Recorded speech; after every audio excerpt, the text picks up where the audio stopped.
आसमान राख के रंग में डूबा हुआ था और हवा में अजीब सी घुटन थी। रघु अपनी साइकिल के पैडल पूरी ताकत से घुमा रहा था ताकि तूफान आने से पहले कसमपुर पहुंच सके। अचानक हवा थम गई और फिर मूसलाधार बारिश ने सब कुछ धुंधला दिया। रास्ता, सिमत, सब गुम हो गया। मजबूर होकर रघु एक घने दरख्त के नीचे रुक गया और खुदा से अपनी जान की सलामती की दुआ मांगने लगा। जब बारिश कुछ कम हुई तो रघु को एहसास हुआ कि वो रास्ता भटक चुका है। अंधेरे में उसे एक साया आहिस्ता आहिस्ता करीब आता दिखाई दिया। वो रतन था।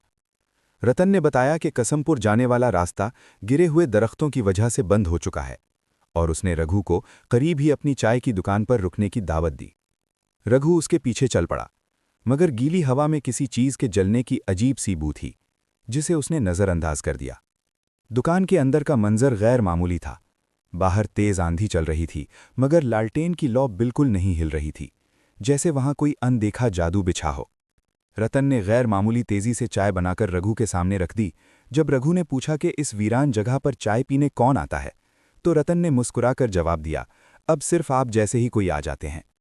उसी लम्हे एक औरत अंदर आई, जिसका नाम झूमर था। वो पान लेकर रघु के करीब आई तो उसकी सांस रुक गई। उसके करीब आते ही सड़े हुए कच्चे खून की तेज बू फैल गई। अचानक उसका दुपट्टा सरक गया और रघु का खून जम गया।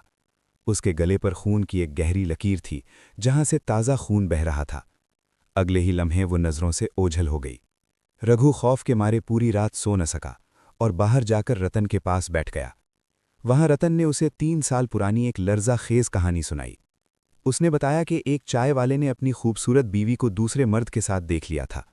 गुस्से में आकर उसने बीवी का गला काट दिया और उसके आशिक को छत से लटका दिया।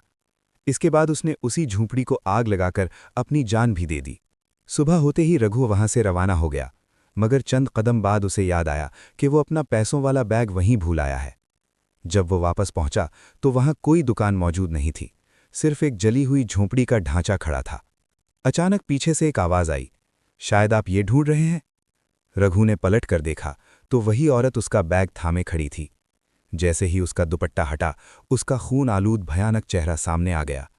रघु दहशत के मारे होश खो बैठा और वहीं जमीन पर गिर पड़ा।